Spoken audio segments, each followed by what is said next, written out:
तोर बरे मोरो माया।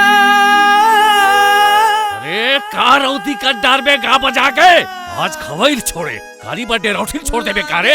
नाचा गम्मत संग मोर बावर पर गे और नचैया गवैया मन मोर बाल बच्चा।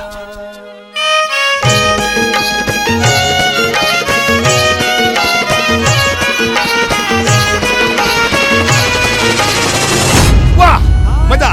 एक छाकौनी बजाते ताऊ जी, तब फिर देखते हो मैं कैसे मटकाते हो तेला। तो चलो नाचा चालू करबो। गाँव कहाँ जाबो और नाव कमाबो। बोलो गणेश भगवान की। छत्तीसगढ़िया बोली तोर हावे बड़ मिठास। गम्मत करबो ना, वो गम्मत पर हमन ऐसन कहानी गढ़बो जेमे हंसी मजाक के संगे संग अपन समाज ला संदेश दे सकन। सबो सामान जो रागे है हरिओम नम ला जोराव का। हरिओम नम नहीं रे, हारमोनियम के थे। धर्मी रोवे पापी हासे जरगे करम कमाई। जब अतका जन सकला गे हन और नाचे बर जगह नहीं है, बैठ के बजाबो गाबो। जरा बच के रहना यार, जरा बच के रहना यार।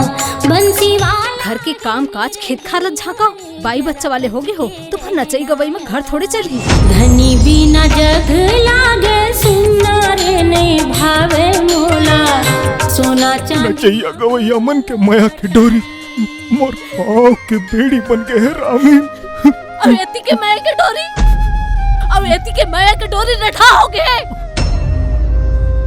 वो तू कौड़ी के गवैया बजैया माला सलाम करे बर जाता। मैं यहाँ जन्म लेते बार कहीं कहीं गाना गाए हो ना, ता तुमन गली गली ढिंढोरा पीट के नाचे हो। तुहारो ही दो कौड़ी के गाना के सकी आज सब जन तुहला सलाम करते था। भारत माँ के रतन बेटा। हाँ तो नाचा पार्टी में ते हाँ आजादी के गाना गा फंस गई क्या। मार दो का मार। अरे मार दो। मैं छत्तीसगढ़ी आया रे।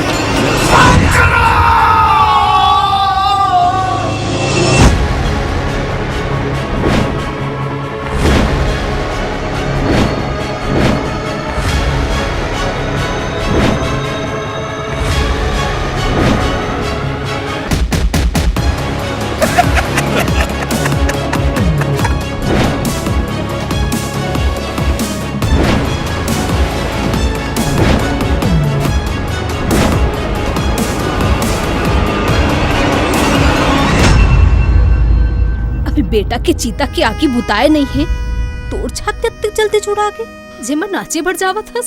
छाती के आगे के बुतात ले देखो रामी, तो डर धावन ढिला जाइयो और कौन जाने कद का चीता जल जाई।